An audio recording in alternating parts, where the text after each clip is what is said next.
All right, y'all, I'm gonna see how much I can convince this movie review and how short a video I can make.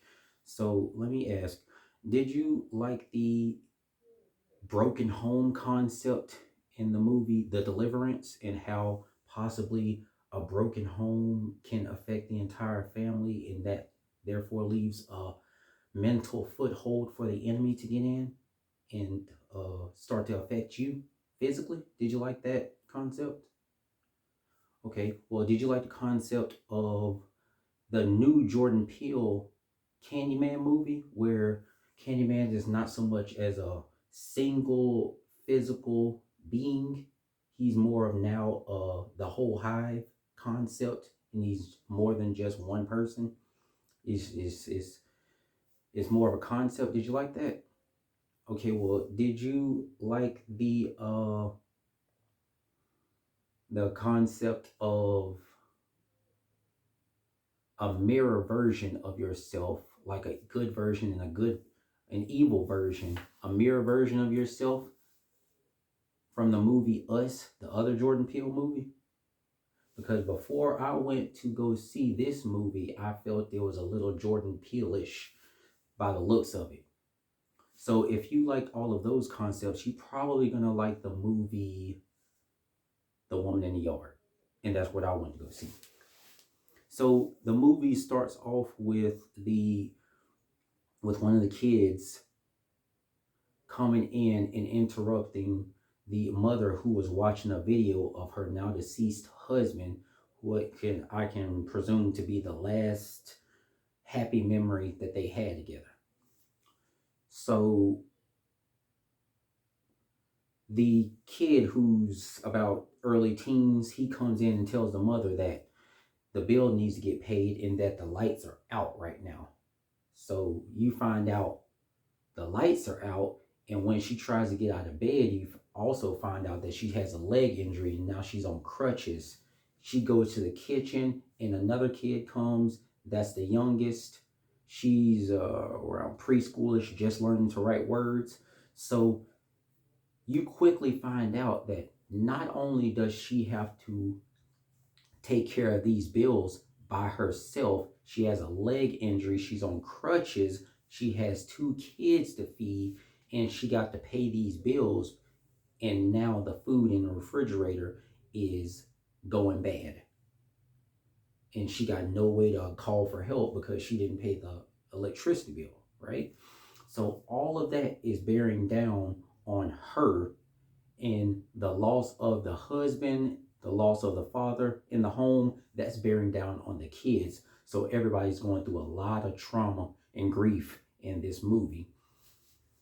And while they're eating breakfast, there appears in the yard this woman, the woman in the yard.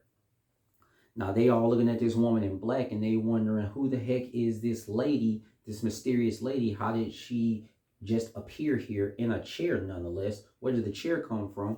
Do you know her? Is she some lady who came from the home? Nobody knows the answer. We don't want to really get near her because we don't know what she's all about.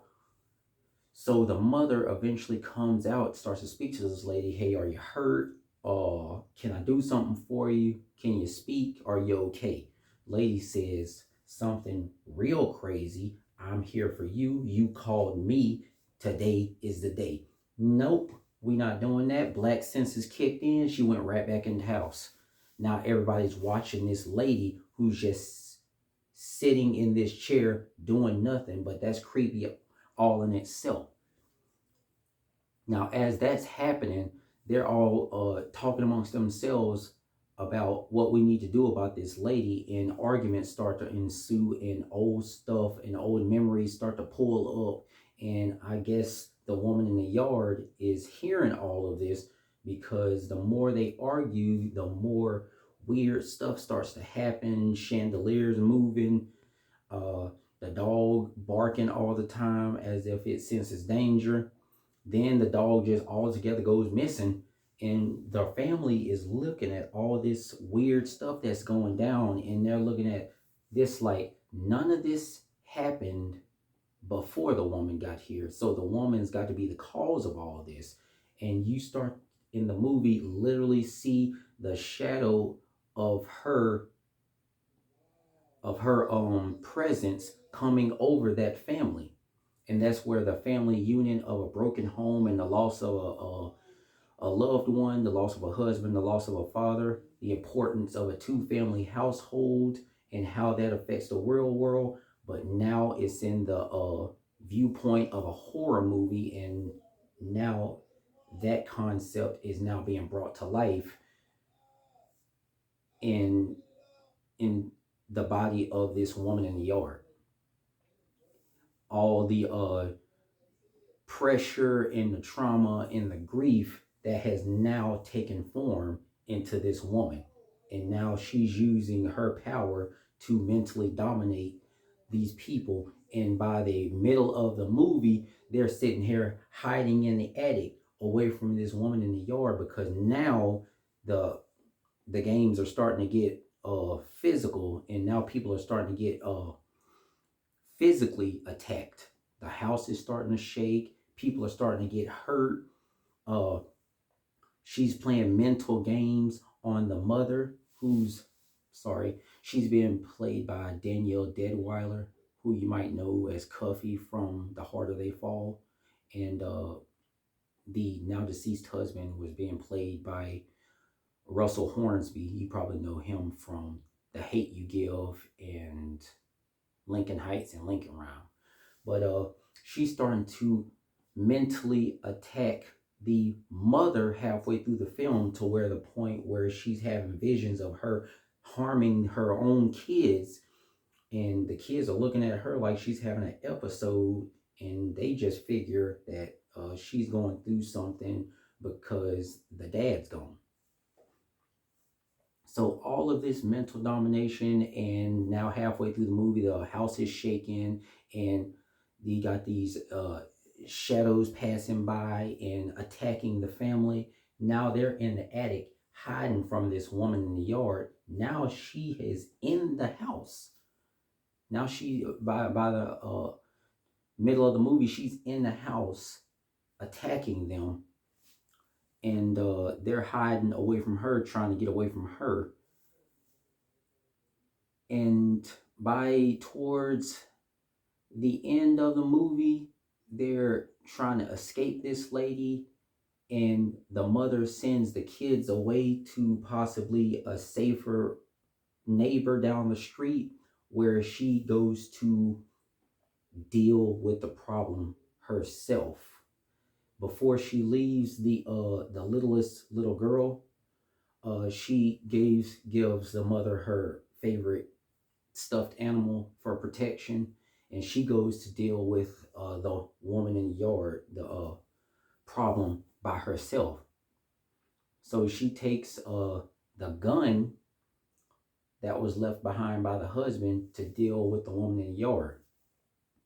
And that's where you get to find out the mirror version of yourself concept in this movie. From the movie Us, there's an evil mirror version of yourself. You find out that concept around towards the end of the movie, where you find out that it's like, I'm here for you. You called me to to handle a certain situation that you've been praying for this whole time. And anybody who's going through the loss of a loved one that you've been married to for such a long time, you know, sometimes you start to think some self-destructive thoughts, and now you know why the woman in the yard is here towards the end of the film. But by the end of the film, the mother overcomes all that, and she goes to her family and gives them a hug, and they moves into a safer house. And that's pretty much the movie. But the movie is more of a concept of pain and grief and loss come to life. So it's not really like a villain that you can just shoot or stab and throw into some trap that you made, and now you're done with the movie villain. That does not work on the woman in the yard. This particular lady in black, Listen, you're gonna need more than Harry Potter to deal with this lady in black, okay? You're gonna need more than that. She's more of a conceptual villain, like the villain from the Smile movie, where you can't fight the person. The person is in you. The problem is essentially you. You're the problem. It's in you. You have to fight this.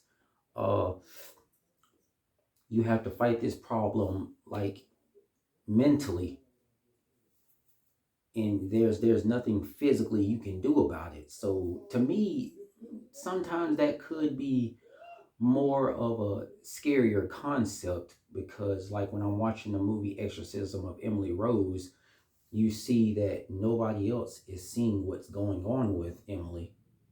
Emily is forced to confront all of these problems by herself. Nobody else can see it. And to me, sometimes that's a scarier thing. And that's pretty much what the movie of The Woman in the Yard is. It's more of a concept than a physical villain that you can confront. But yeah, due to the fact that it's more of a conceptual villain, but I believe it could have been done better. It has been done better with the conceptual villain and not the physical villain. I believe it could have been done better. I gotta give The Woman in the Yard uh, a C. I gotta give it a C plus, but it's a C for me. It's not a bad movie, but I can't really tell anyone to just go rush out and go see it. I mean, they can go see it. It's a good movie, but there's really no rush there. So it's Woman in the Yard is pretty much a C for me. But yeah, that's pretty much my movie review on The Woman in the Yard.